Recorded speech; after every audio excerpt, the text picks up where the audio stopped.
Avengers Age of Ultron is garbage, folks. Is it an alligator or a crocodile? I don't know the difference, and at this point I'm too afraid to ask. Look at that. That is a werewolf, folks.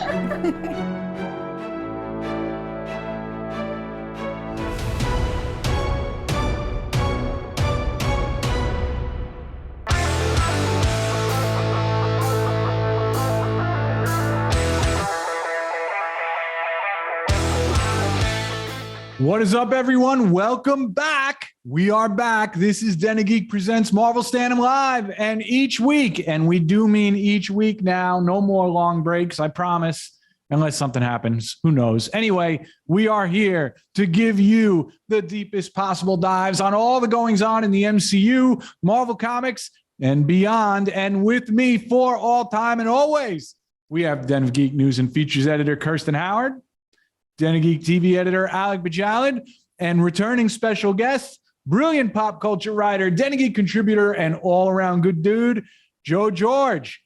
Now, we've been off for about a month now, right? And I got to explain this to everybody. I'll be real. San Diego Comic-Con kind of wiped us out, and a bunch of us needed some time off. But don't you worry, because we're going to get to all of the new announcements from SDCC this week and in coming episodes, not to mention whatever else Kevin Feige has up his sleeve for D23 and beyond. So this was Kirsty's idea. I can't take credit for it. But rather than try and run down the entire calendar all at once, which we'll eventually do again at some point in a future episode, we figured it'll be cooler to kind of touch on each of the new projects as we get to them, and it'll break things up with, with all of the episodes of She-Hulk we'll be covering over the next 9 weeks. So today we're going to talk a little about the Black Panther Wakanda Forever trailer, and then we will dive into the first episode of She-Hulk. But before we do, you should know that this episode is brought to you by Bob's Streaming Club. You ever find yourself a little overwhelmed by the number of streaming choices out there? You find yourself paying for monthly streaming subscriptions to services you don't always use? Folks, there's a better way. Let the good people at Bob's Streaming Club curate your streaming experience for you.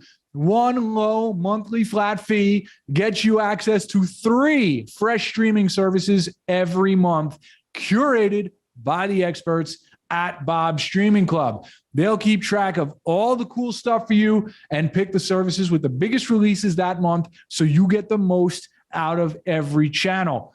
Their streaming selection for the month of August includes HBO Max, so you can catch up on Westworld and get ready for House of the Dragon, Hulu for the much buzzed about The Bear and the return of Solar Opposites, and AMC Plus, so you can watch the brand new Tales of the Walking Dead, as well as other cool new shows like Moonhaven and Dark Winds. So get your perfect slice of streaming with Bob's Streaming Club. Head over to bobstreamingclub.com to learn more. But now, how about that Black Panther Wakanda Forever trailer, folks? What did everybody think of this one? I'll go first. It's amazing. It's absolutely amazing. And, I went into it with worried because of the production, that of this movie, and we hadn't seen much for it. And I was lowering expectations all the way through, and just full on jaw drop with that. I mean, just everything that you would want. It's glorious. Angela Bassett doing awesome acting. Namor's got wings on his feet. I mean, I can't think of too much more that I want to see out of that trailer. It was glorious. Yeah, it's hard to argue that it's not like, maybe the best Marvel trailer of all time, or as we point out in the comments, top 3. It really goes to show you just like how far the right music choice can go in like a little hype sizzle reel. Mm-hmm. And I feel like like a lot of us, my confidence and hype for a Black Panther sequel had kind of died down a bit because of those aforementioned production issues. And also because of just kind of my memories of the original Black Panther, which I loved a lot until kind of, that rushed ending that we recently found out had some VFX issues. But man, I have not been this hyped for a trailer in a while. Oh, are we having technical difficulties here?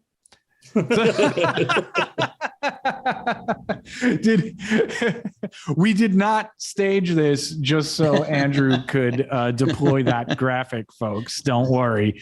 But we're sorting it out. In the meantime, I'm just I have no choice here but to echo what Alec and Joe are saying. I mean, personally, I think this is the best MCU trailer I've ever seen. And in part because even if this wasn't a sequel, even if this was not part of like the largest, most successful film franchise of all time, this trailer would be so compelling completely on its own. It's not a superhero movie trailer. I don't know what it is, but it is so moving and so spectacular and so genuinely emotional in ways that obviously some of that has to be because of, you know, what we know happened here in the real world, right? Like we tragically lost Chadwick Boseman, you know, who kept his, you know, his illness private, you know, so when that announcement was made, it was a tremendous shock. So obviously there's an emotional weight that comes with that, you know, that the trailer plays on very well. But I feel like even without the knowledge of that, even just completely removed from these events, that trailer is going to do something to people. So I really hope that the movie's able to live up to it, you know. And Joe, you mentioned Namor, and this is an amazing way to introduce Namor to the MCU. Do you want to talk about this a little bit? Because there's a lot of deep dives we can do on Namor, no pun intended. But let's just start with how historic and important it is for this character to finally appear. I mean, he's one of the first superheroes, one of the first Marvel superheroes, and I got to put asterisks around that because he's kind of an anti-hero. You know, every time they try to make Aquaman really cool and grouchy, they're really trying to do Namor, who has his superpowers, has a connections to the surface world, but has a very contentious relationship with the surface world, which is fun. But the biggest fun is he is just the biggest arrogant jerk while also being the guy who can back it up. Like he's the guy that walks into the room and knows that he's the most attractive person in the room, knows that he is the most regal person in the room and deserves all of his arrogance. And he's just such an epic, perfect Marvel character that we've been dying to see. I don't think we've gotten this type of character in the MCU yet. I especially appreciate the sort of cultural specificity that they've given this version of Namor, as opposed to kind of a random Atlantean that can be drawn in different ways in the comics. This version has more of a Central American sort of specificity to kind of connect that. And so I'm really excited. We've got a rich character who is going to be a lot of fun to play off the other characters in the Marvel universe. And anybody who's read any of the, especially past 10, 15 years of stories between Wakanda and Atlantis going to war, knows that we're into good conflict and storytelling. And you didn't even mention the fact that he's just going to cuck the absolute hell out of Reed Richards at some point in the next few years. So no, he won't. Sue is loyal. He just does that to Reed to wake up. She knows what she's doing. You know, like you have a workaholic who's neglecting his wife, and you know things are going to happen. So, but. Yeah, but you know what? If it's John Krasinski, who could blame her, right? Of course, she's going to go to Namor.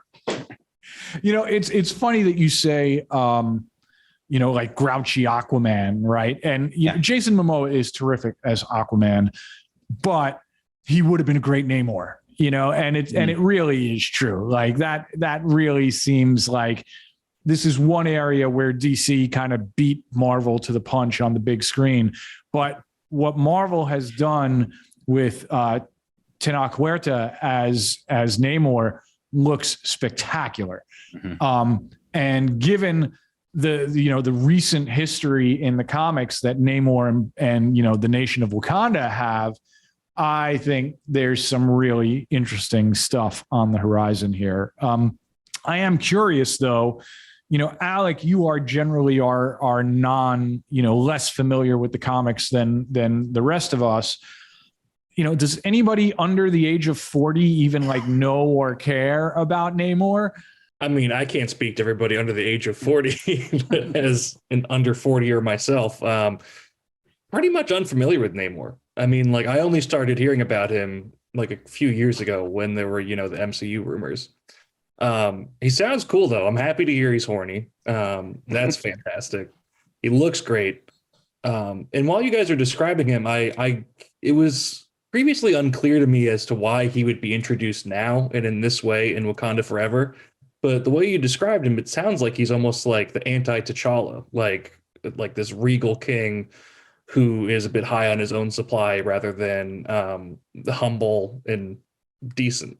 So I see the appeal, and he looks great, and I'm excited for the Namor era, having just learned about his existence like a couple years ago. We need to add like that third element, of course, the thing that brings, in the comics at least, T'Challa and Namor together against one another, which is Dr. Doom. And so I'm going to put down my marker right now and say Dr. Doom is in this movie. I'm calling it now. He's either in the post-credit or he is going to actually be the villain in third act reveal, but I'm confident that Doom will be in Black Panther 2. Kirsty, as our resident Latvian and Dr. Doom apologist, do you have thoughts on this? Yeah, I'd love that to happen. That's it. Like I'd be overjoyed, absolutely overjoyed. I can't imagine them waiting until Secret Wars to introduce Doctor Doom. That seems like it wouldn't be a thing. I'd imagine he would slowly creep into the MCU, just like perhaps Thanos did. And we'd just see little glimpses of him and the threat would grow. Somewhere between Kang Dynasty and Secret Wars would be the emergence of Doom fully. And I can't wait to see it. I need Joe to be right here because the sheer dorky appeal of Wakanda Forever centering on not one, not two, but three fictional nations and rulers in the MCU is just like, I would be overjoyed, like give me all of the geopolitics of the MCU. I mean, to this day, I still wish that, they were at least able to mention Latveria for years. Like I've just been waiting to hear that country's name. So like, I really hope you're right here. And the potential of Wakanda and Atlantis conflict, and then, like somebody that could finally bring two opposing nations like that together would absolutely be the not necessarily benevolent dictator of Latveria. Movie's going to be 9 hours long, isn't it? Oh God, I hope so. I would watch that trailer for 9 hours. Like I would watch that trailer for 9 hours. I mean, like let's think about this here. We've been talking about this trailer for 5-6 minutes now, and we haven't even bothered with the idea. It's like, well, who's going to be the new Black Panther? Who cares? It doesn't matter. Like Wakanda is such a fascinating location. And all of the other characters that were introduced in the first film are so compelling in their own right. And the excitement over meeting Namor is so high that like, I don't even care who puts on the Black Panther suit in this movie. Whoever it is, I know it's going to be the right choice. Like I know that Ryan Coogler is not going to let us down. When it finally happens, it'll be an amazing, powerful moment. But if it doesn't happen, I get the feeling that this movie is going to be like like you, Joe, my expectations had dropped and I went from like 0 to most anticipated Marvel movie in years on first viewing of that trailer. They just need to let Coogler direct the fight scenes. I rewatched Creed this last week, and boy, the difference between the gorgeous fight scenes in Creed and the previs stuff that they made him use in Black Panther 1. I don't know why, if you've got a talent like that who is really good at staging dramatic, character-driven fight scenes, why you would not let him. I just let Coogler do whatever he wants. I hope that's what they're doing. They wised up. And Creed is, in my opinion, it's the second best Rocky movie, but to your point, it has the best in-ring action of any Rocky movie. Like, and it's not even close. So any other thoughts on Black Panther Wakanda Forever before we jump into She-Hulk this week? For me, one of the surprising things is my 5-year-old son, the thing he is most excited about in the movie is Ironheart. because she's in like the kids Marvel cartoon. So I'm freaking out about Namor, and he's like, "Who's that?" Oh, that's Ironheart. He's like, "Ironheart's in the movie," So that's really exciting that these kind of next generation characters are resonating with next generation superhero fan.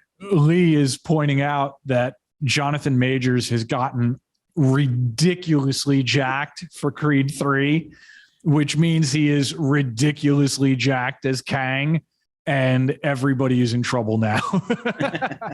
I think we should move on to She-Hulk, because we will be, oh, look at this. What an incredible transition. Andrew gets better and better at this with every episode. She-Hulk episode 1. Kirsty, why don't you tell us what went down? Okay, well, if my internet holds out, I definitely will. The first episode of Marvel's She-Hulk Attorney at Law, we meet Jennifer Walters, a lawyer with big ambitions whose life is thrown into turmoil after she accidentally absorbs some of her cousin Bruce Banner's blood in the wake of a car accident, turning her into a Hulk. Bruce insists that Jen can't simply go back to being a lawyer without first testing her strength and taming her anger, so he keeps her at his Mexican retreat, where he hints that Jen will have no choice but to eventually become a superhero. When it becomes clear that Jen has much more control over her Hulk side than Bruce, he reluctantly lets her return to her life, but it's not long before she has to step into the limelight and fight a rampaging influencer called Titania in the middle of court proceedings. It's interesting that Titania even merits a mention, considering how little she's in the actual episode. But she looks phenomenal, though, right? So totally Yeah. worth a mention. Yeah, she does. She does. It'll be amazing if that ends up being her only appearance in 9 episodes. Too. Like it's. So, what did everybody think of the episode? Bless you. Joe's body just like rejected his opinion. Joe's like, Joe's allergic to bullshit. Like that's You guys might need a peek behind the curtain, because the question of whether we like She-Hulk or not, I feel like has torn this company apart from the inside out. It's proven to be shockingly divisive for such kind of like a relatively simple concept. I'll say this. I'll get us started here. So for the video folks, anybody who's not listening to this via podcast, what does it say there next to Bo Jalad? I'm just going to point that out. Alec. It says TV. Listen, wise guy. It says TV editor. So that's the perspective I'm coming to this show from. And I think I am, with that in mind, I think I am incapable of not enjoying it. Because having seen the next few episodes, this is an actual TV show. Maybe Marvel's first since WandaVision, maybe Loki, in that this is not the usual model of we're just going to tell a 6-hour movie and just arbitrarily cut it up into 6 or 9 episodes. Having said that, this first episode is fairly rough. The editing is a bit choppy. I don't know that we needed an origin story from episode 1, and the humor is not there yet. Like, the show takes a minute to kind of develop its comedic voice. And of course, I mean, there's the much criticized CGI, which is not as noticeable in big chunks, but it is still not great. I like this first episode just fine. I think it's the weakest of the 4 that we saw. I'm excited to talk about this show going forward, but I will also just let you guys take it away now and presumably be upset. You just told us to read the name tag. I don't know what we can say after that. Tap the sign and. But Joe, you watched this again today, right? And you liked it a lot more the second time. I did. So I kind of had when I watched the 4 that were made available to us, by the time I got to episode 4, I was very disappointed with it. So when Kirsten and I were talking about it earlier, we were both kind of down on it. And then I rewatched the first episode this morning, and it's better. There were times that I laughed out loud, and I take your point, Alec, and I think it's a really good one, that it is an actual TV show, and there's a sense of trying to tell a coherent story within 30 some odd minutes and all that sort of stuff. And I like the idea of a sitcom set in the Marvel universe. They've got the situation down.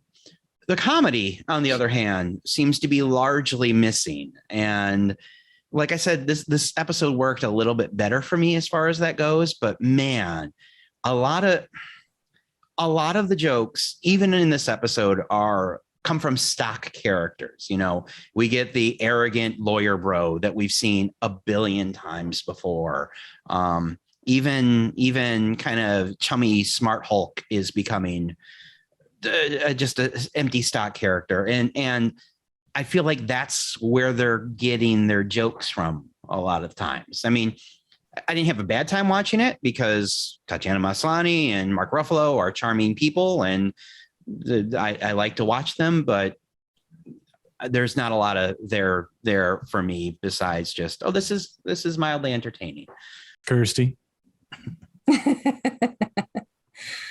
Well, if we're just talking about this episode, you know, it's fine. It's fine. It's competent. It was definitely an origin story that happened. But if we're talking about the rest of the episodes we watched, I think for me, this might be one of the worst things the MCU has done. Tatiana Maslany, great actress, trying her best. Rest of the cast trying their best, but there's just not much here for me to really love yet. Gets really fluffy, which is fine for a comedy, but then in the first 4 episodes, I didn't laugh. So I guess whether the humor works for anyone is on a case-by-case basis.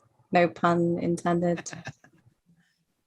The writing is a little heavy-handed. The vibe just feels really dated in general. CGI was kind of a mess in the other 3 episodes I saw. Sometimes it looked like She-Hulk wasn't even in the room. Her eyes and expressions like really flat. Maybe they're still working on that though. Like, I don't know. The fourth wall breaking for me doesn't happen often enough for it not to be jarring when it does happen. And in terms of the cameos, the more of those there are, the more the show forces Jen's story into the background, which I really hate for her and hate for us, because she seems like a great character. You know, in the very few comics that I've read of She-Hulk, I really enjoyed them and found them really fun. I don't know what happened here. This first episode is basically all right, but it just got worse and worse for me as it went along. Looking at my social feed, though, people seem to love this premiere, and looking at other reviews of the first 4 episodes as a whole, I think I was in the minority, being underwhelmed by them. Just as it sounds, I'm not sold on it yet, but maybe it will get better.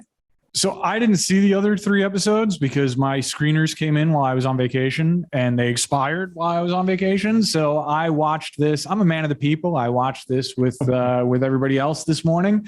Much like the 2008 Incredible Hulk movie, I thought this was perfectly adequate. I thought it got the job done. I was entertained for 37 minutes. What I liked about this, as Alec points out, it does feel like an episode of television, not 1/9 of a movie. So check, that's great.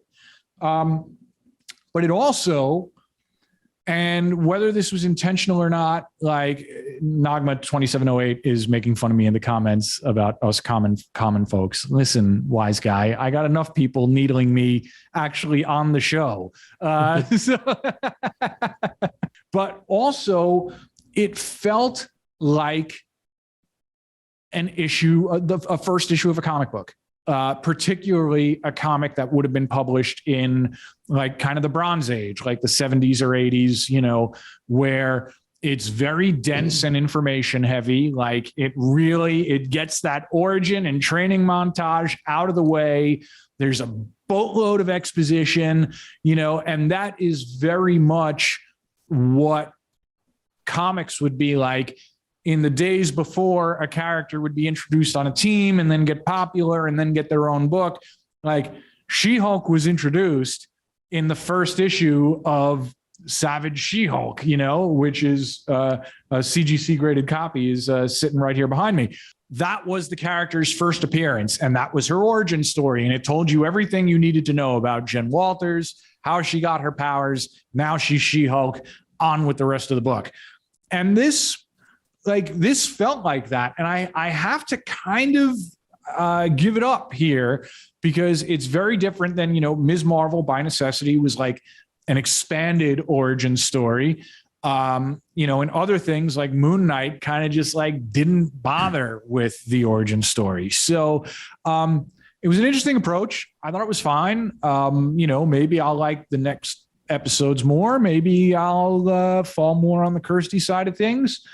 We shall see. I do also like that it kind of follows the logic of the 2008 movie, where just a few drops of gamma irradiated blood in an open wound is enough to turn somebody into something different. So I thought that was kind of neat.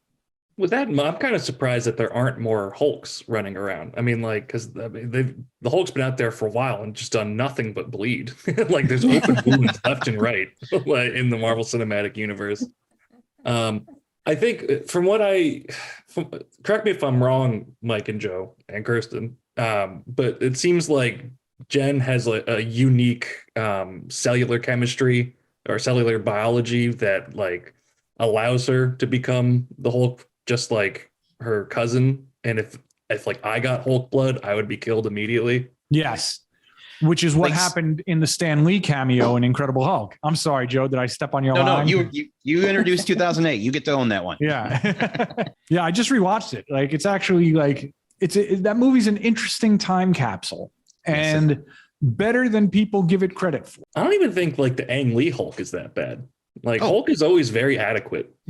Just like a whole legacy of adequacy. Like Ang Lee Hulk is great. We don't have time to get all of that, but that's legitimately a top 10 superhero movie for me. It's wonderful. Joe, I don't know whether do you know what? Yeah, I'm with you. There you go. This is what I'm up against. Hey, you see our names? Not TV editors, okay? Before I get us back on track with the run of show that Kirsty like painstakingly puts together every week. I don't know. It's not that painstaking. Feel free. Can I just take us further off track for a moment? I need to put a question to the audience here. The Cheetos and chopsticks thing. Has anybody ever seen this in the wild? Because I have. I am so glad you asked. I've only seen Oscar Isaac doing it in that picture that was floating around on the internet. This is why I thought this was a Moon Knight reference, basically, is because there's a famous picture of Oscar Isaac eating Cheetos with chopsticks. Oh, I have seen that, yeah. And that's my only frame of reference for it. I didn't know this was a thing. I can't believe you brought this up because, like, I think it's fairly apparent to everybody out there that, like, Kirsten and Mike do most of the work here. Like they come up with the run of show, and then like I just kind of stop by and share my stupid opinions. The one thing I wrote down that I wanted to make sure to share with everybody was that I think chopsticks for Cheetos is completely asinine. And a crucial part of eating Cheetos is getting the dust on your fingers so you can lick them off later like a revolting slob. Like that's how the Cheeto dust tastes the best, is when it's on a human finger, preferably your own. And you're not alone because Musna in the comments is writing in all caps right now. Lick your fingers like normal people. I've only seen it once. I saw somebody on the subway, and like generally speaking, look, I'm a New Yorker. I'm broadcasting here like live from Midtown Manhattan right now. Okay. If you eat on the subway, you are like, I can't with you. Like eating on the subway, you're a monster. But I saw somebody eating not Cheetos, but Doritos with chopsticks, like daintily out of like a little snack bag of Doritos on the subway one day. I'm like, they're onto something. So people do this. Like, I'm gonna blow your mind even more. There is a product pitched on Shark Tank, and I think it got invested in, which is like Cheeto chopsticks for gamers, because when you're holding a controller, you don't want to be manipulating chopsticks to eat your Cheetos. So you put like these little devices on each finger, so you can hold your controller with your palm, and then you have chopsticks like coming out of your fingers like a weird Wolverine, and just dip that into your Cheetos and eat. I'm just glad we're getting into the real issues on this show. It's about time. I feel like the fact that we're talking about this kind of proves the rest of us right about She-Hulk's appeal. And we've decided to stop and well, like, hold on though. Let's accentuate the positives here, because we do have a brilliant lead in this show in Tatiana Maslany. And I think we should talk a little bit about that performance and what she's going for here. I caught this when I rewatched it. The very first shot is a relatively long one-er of her walking through her argument in the trial that she's preparing for. And she delivers it straight at the camera, at least first, and then it kind of pulls back really nicely, a nice, for those of us that are expecting the fourth wall breaking, and then it turns out it's not that. And the range of emotions that she goes through in the shot, that she's very confident at first as she's making this legal argument, and you see her preparing to be the confident, well-prepared lawyer. And then the way that she shifts to, I'm so nervous, to I'm irritated with the bro lawyer guy. Like she cycles through believably these three emotions really well, all in one unedited shot. And it shows that she's, an excellent actor and is the number one appeal to watching the show. Even when she's working through CG, that charisma still burns through. And the irritating thing about the CG is that you're watching an approximation of her facial expressions instead of her actually great facial expressions that she's doing in live action. But yeah, she's fantastic. I love Tatiana Maslany. I love Orphan Black. I was a huge Orphan Black fan and just think she's an incredible actress. Just, she's won a lot of awards and they've all been completely deserved. She deserves the best material.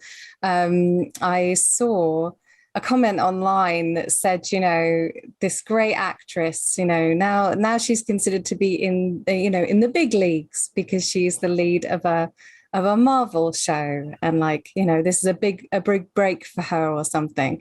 And it said, if being in the big leagues is synonymous with the kind of material she's given here, maybe it's not worth it. It just feels like, do you know what I mean? Like she should just. This show does not deserve Tatiana Maslany for me. Like she deserves so much more than this. It's not that I should feel bad for her. I'm sure she's getting a big paycheck and she's absolutely fine, So she's definitely doing a lot better than me. We can Mad Libs what you just said with me talking about Oscar Isaac and Moon Knight. This show made me miss Moon Knight. Oh, no. Don't tell me that. Don't tell me that. No. Andrew, cut the feed. Yeah. Cut the feed. Look, this was better than any episode of Moon Knight. Come on. Like, this was better. Yes. No. Wow. Oh, boy. What is waiting for me the next few weeks? Holy moly. I'm excited to talk about this show for the next few weeks, in particular because I like it, but also there's a moment in episode 3 that just leans so far into cringe that it's going to be a Rubicon for everybody involved. It's either the moment where you realize you're into this or you realize you are very much not into this. Oh, God. Anyway, this, as I pointed out earlier, this is an exposition-heavy episode. Where does everybody fall on how this explains, Hulk lore? Because, ultimately, Bruce Banner is a character that ever since 2008, we've only seen in relation to other major projects, So I'm curious what we think about this.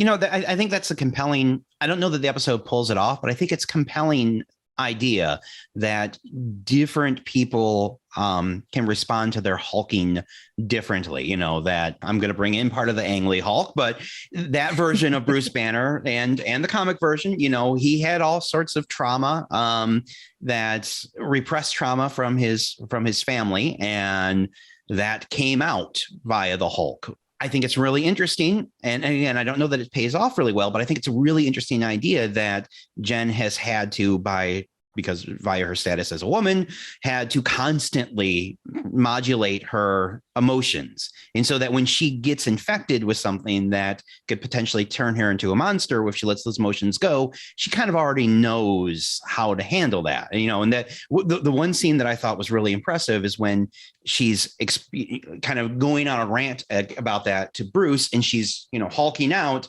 And then he's getting ready to calm her down. And she's like, no, this is just me. And she pulls it back down again. And that's something we've never seen before. And so that kind of opens up, you know, as we pointed out, there's a limitation, genetic limitation. We're not going to get a bunch of different Hulks, but that opens up a possibility that different Hulks are going to look different for different people.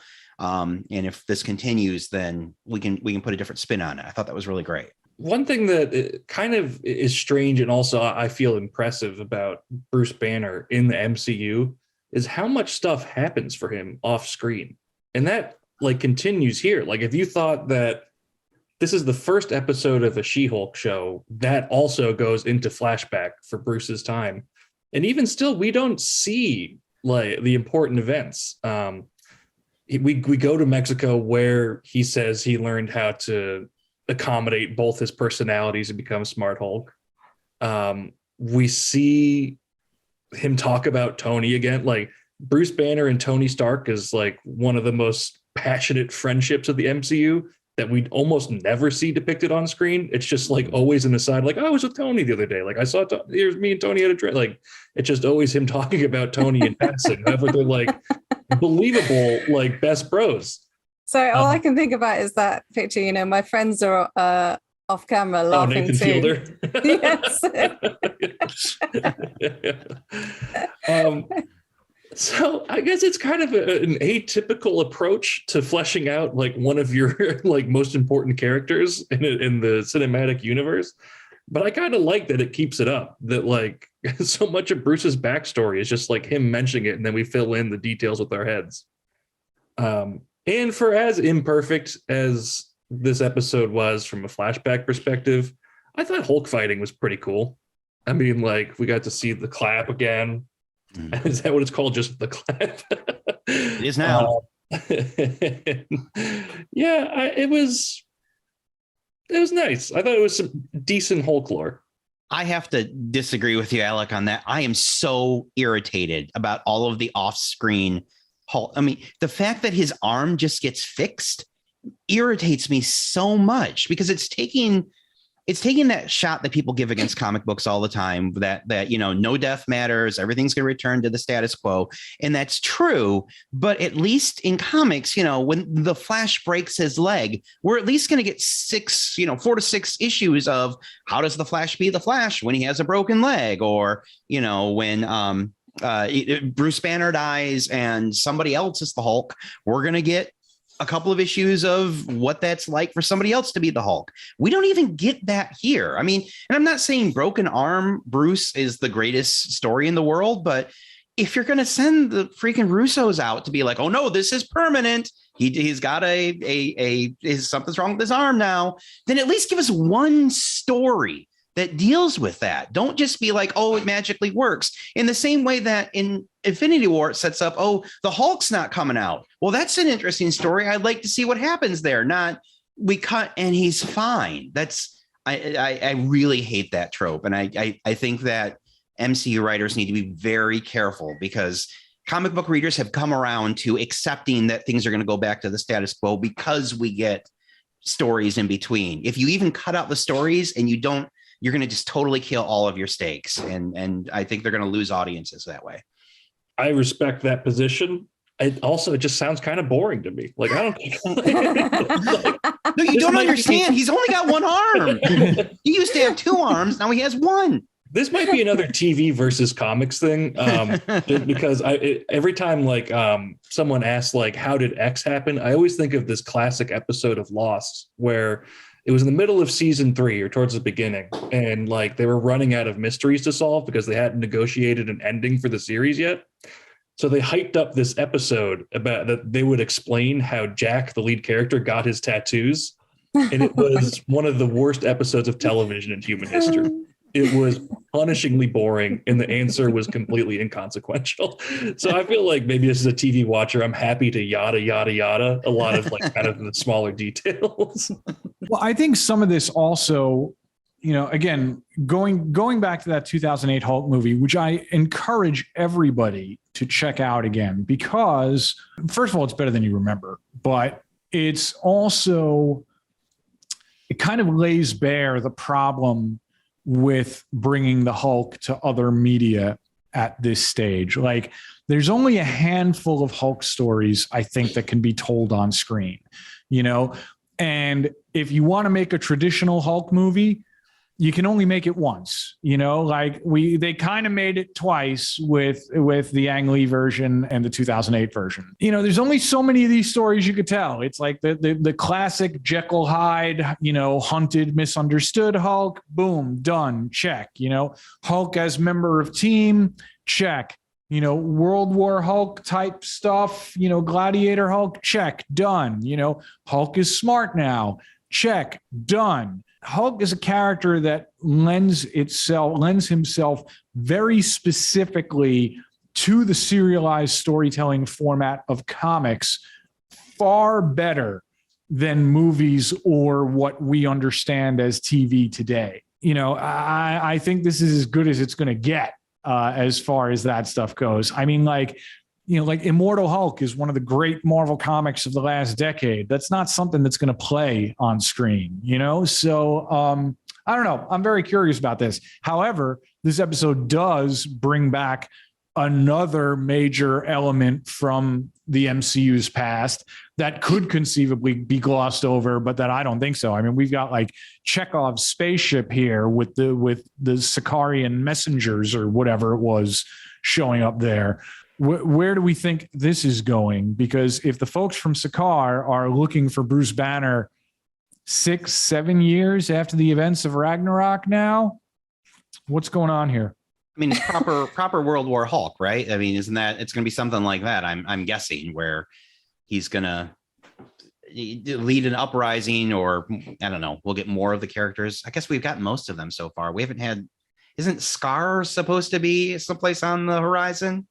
The son of Hulk at some point. So we could be introducing more Hulk-esque, Hulk-adjacent characters that Bruce needs to go there and take care of. Are we saying that Hulk had a baby on Sakaar? Is that? We saw his butt. We know he was naked. We know that other people were around. I don't see how this would not be possible. That's half the battle. Yeah. You'll know. Yeah, that's how it works, right? You'll note that nobody's questioning whether Bruce Banner's a virgin in the MCU. So, who knows? But yeah, I thought that was potentially significant. It's interesting that ends up being the thing that causes the car crash that then facilitates Jennifer's transformation. In the comics, her origin is slightly different. It was an attempt on her life, and it was a full-blown blood transfusion from her cousin. I don't know if this might be a little too obscure for like somebody as young as Alec, and I don't know if the Incredible Hulk TV series ever made an impact in the UK the way it did here. But like, Joe, did the car crash, like facilitating a transformation, feel like a nod to the opening of the Bill Bixby, Lou Ferrigno TV series to you? I did not clock that, but I think you're spot on. I mean, especially since the issue that you've got back there, the first lines about Banner are, "It doesn't matter if his name is David or Bruce," referring to the name change there. So yeah, they're probably thinking that. A lot of folks might not realize, because here we are talking about how like difficult Hulk is to adapt, and like how there's only so many Hulk stories. There was a time when the Hulk was the face of the Marvel brand. Like there was a time in the early 1980s where this was arguably the most popular superhero in the world. Like the TV show was a massive hit, and there were two faces of Marvel, and those were Hulk and Spider-Man. And I would argue that Hulk was the more popular and more important for a period of time. Like I remember being at the supermarket with my mom, and like there just being like Hulk garbage, like, you know, like the kind of crap that they just like stick everywhere in the supermarket aisles, so that like the kids being pushed in the carts like can just like try and reach and grab. I remember getting like angry that like mom wouldn't get me like a set of like Incredible Hulk playing cards, not trading cards, not a Hulk card game, just regular old like card game playing cards that just had the Hulk's face on them. So I have a question then. yes. So putting Spider-Man aside, because Spider-Man's always a big hitter, right? Who is the most popular MCU character now? And if you can't answer it quickly, therein lies the problem. It's probably right? Iron Man. No, I mean now. Oh, now, as in like Yes. post Endgame? Mm-hmm. Yeah. Loki. You think? Yeah. That's a loaded is your it's want just to do. interesting that you all Not came my to Loki favorite. very Most quickly. popular, Loki. Are you suggesting that the MCU is having an identity problem? That's I'm just saying it's run out of big hitters, you know, and if Loki, who has only just turned into a superhero, is the most popular character, yeah, maybe. I I mean, think we start needing, we need some. We need some to you know, stand out. T'Challa was, you know, Black Panther, but obviously yeah. that doesn't. But I mean, I wouldn't. I think Shang-Chi has potential to fill that. I could see Ms. Marvel going that direction. Even I mean, it's they're just such a hard reboot, or not hard reboot. They're in such a weird position here after Endgame that they've got potential. They just have to boost them the right way, I think. I think it was absolutely the intention to make T'Challa the face of the MCU, you know, and potentially Carol Danvers. And if what we saw in the post-credit, like, look, Carol Danvers has been great since Captain Marvel, you know, and like now that's becoming a character that I really want to see more of. But we need to see more of the character. You know, like Robert Downey Jr. was the face of the MCU for a long time, in part because he was everywhere immediately. Like Hulk came out right after Iron Man, and who is there in the final scene but Robert Downey Jr.? Like they really made the effort to put this character everywhere. They're so busy introducing all of these new characters right now that not everybody, you know, is getting their chance to make the impact. Lee is making the case that it could be Thor. I guess it could be Thor. I stand by Loki though. I think if we polled the audience, no, it's not Moon Knight. Get lost. Like get lost. Like it's not Moon Knight. Like Lee is in maximum ball busting mode it's not today. Morbius. It's not Moon Knight. Like it's, you know, I would be very curious though if we polled the audience about like who is, you know, who do people consider the face of the MCU post Endgame? I'd love to know who people think that is. My bet is on Loki, and my bet is that that's not who Kevin Feige wants it to be. Yeah. Right, they tried to kill him off twice. Yeah, you know? Yeah, so Loki, Wanda, these are all sort of villains, have been heroes, you know, bit of a mixed bag. There's no like leading superhero like apart from Spider-Man, and that's it. And I would love for one of these new characters to break through. I would love it to be Kamala Khan. Like I would love it to be, you know, like hell, I you know, whatever is on the horizon or not. Like I would love it to be Jennifer Walters. Like, you know, it's cool to see new faces here, but I don't know what to make of this. One other thing that I don't know what to make of is, Kirsty, you pointed out that apparently this was not supposed to be the first episode. Yeah, apparently this was the penultimate episode of She-Hulk, the pilot, the premiere rather, and they ended up shifting this forward to the front of the series because they didn't think that people would wait that long to see Jennifer Walters' origin story as She-Hulk, which I disagree actually, and I don't know whether you guys do, but I feel like if we'd have gotten into the vibe of the show earlier and really picked up the case of the week stuff first and built her character so that it meant something to us when we saw this background, I think that might have paid off a lot better. As it is, we went into this episode and we didn't really know anything about Jennifer, and other than that she was Bruce's cousin and she's a lawyer and now she's a Hulk, and that's it. And I feel like that was part of the problem for me, is that I just didn't have enough. There wasn't enough for me to be drawn in by in the character and the story in this opening episode. It would work much better as the penultimate, and they've done that before. I mean, like from the WandaVision, basically had its like, here's everything that's going on episode be the penultimate episode. Yes, which is kind of sort of the custom for TV, and the fact that this suffered from network interference kind of makes me love it more as a TV show, because it's like kind of a tried and true tradition for the medium. But yeah, you're absolutely right. This should have been penultimate. I genuinely thought it was intentional, that it just felt like a standalone first issue, intro to a character. So this is fascinating to me. I was on vacation, so was not following stuff, and it's nice to learn about things and not come in like a jaded, animal like I usually do. Are you calling me a jaded animal? No, I said like I usually am, not because you're right. And furthermore, fuck you. That's okay. We're a PG-13 show. We're allowed one F-bomb an episode. Yeah, we wasted it because we should have used it on the Captain America review. Oh, that's right. You can't. So you blew it. I'm so sorry. So I haven't read a ton of She-Hulk comics. I've read a handful of the original series.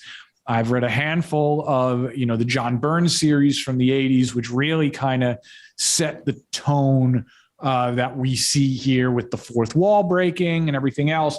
And I actually only just started reading the 2014 series by Charles Soule with amazing Javier Pulido art.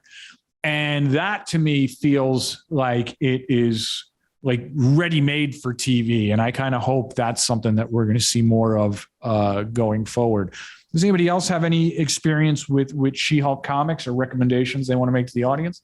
Yeah, the Dan Slott run is fantastic. And I feel like that's where this is pulling from a lot, where I like John Byrne. He's a problematic guy, I know. He's a difficult guy, yeah. But I really love his She-Hulk run, and Slott's is the next one that I think is as good and is a lot of what the show seems to be pulling on, which is to say it's lawyer in the MCU, where she's litigating C and D list level superhero cases. And that set my expectation for what I hoped this show would be, and what I still kind of hope it becomes. I know we got Frogman coming down the line in the episode that Alec referred to with the cringe. That cringe moment involves a pop star that everybody else recognizes. I have no idea who they were, but in that episode, I was very excited to see C-level Marvel villains show up and be like, "Ooh, these guys are in here." So if you're like me and you're just kind of on this She-Hulk show, check out the Dan Slott run. I think that's really, really what you're looking for with probably where the show is going. I've only read a few She-Hulk comics. I think I said earlier, I've actually read more comics with Titania in than She-Hulk. And I love Titania. She's brilliant. And I wish we'd seen more of her in this episode, but hopefully we'll see more of her later, because I don't know what they've done with her character in the MCU, but in the pages of the comics, she's always been one of my favorites. So. All right. So that is it for this week's Marvel Standom. We're back every week and on Thursdays now. Next week, we'll be joined by Marvel and DC writer Alex Pocknadel to talk She-Hulk Episode 2 and Daredevil Born Again. So make sure you're subscribing to us wherever you're watching or listening right now. By the way, how many of you folks are only listening to us on a podcast platform and not watching us on Twitch? Come see us live on twitch.tv/DenofGeekTV. Don't forget to check out our web home of DenofGeek.com, where you can find all our Marvel coverage. That's DenofGeek.com/Marvel. Drop us a line. Let us know your burning questions and what you want us to cover in upcoming episodes.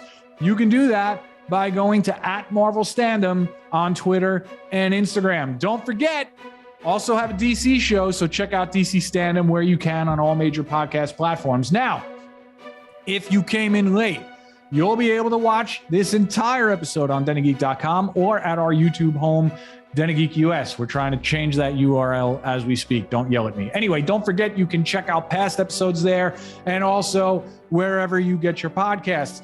Thank you once again to our sponsor, Bob's Streaming Club. Make sure you check them out over at bobstreamingclub.com. Thank you to Andrew Halley, the best producer in any corner of the multiverse. No technical difficulties will slow him down. Thanks to Den of Geek social media coordinator Lee Parham for keeping everyone in line in the comments, even though you were poorly behaved in the comments yourself today, Lee. I'm watching you.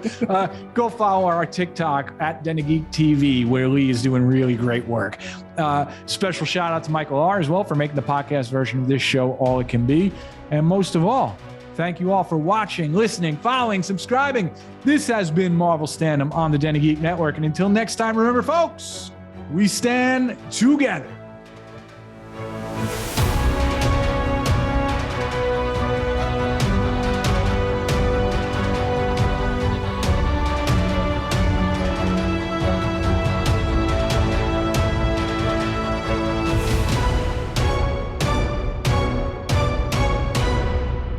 Ladies and gentlemen of the jury. Oh, yeah!